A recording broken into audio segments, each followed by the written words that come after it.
Well, I'm doing this little short clip here, and might be able to see me there. That's better.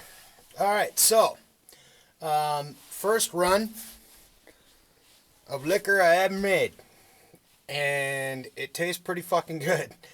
I used limes, grapefruits, and the water from boiled potatoes with some sugar and yeast.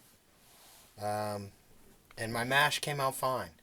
So now I know this is the first run, and I'm going to call it, because it was raining when I started, we're going to call it the Raw Rain Moonshine.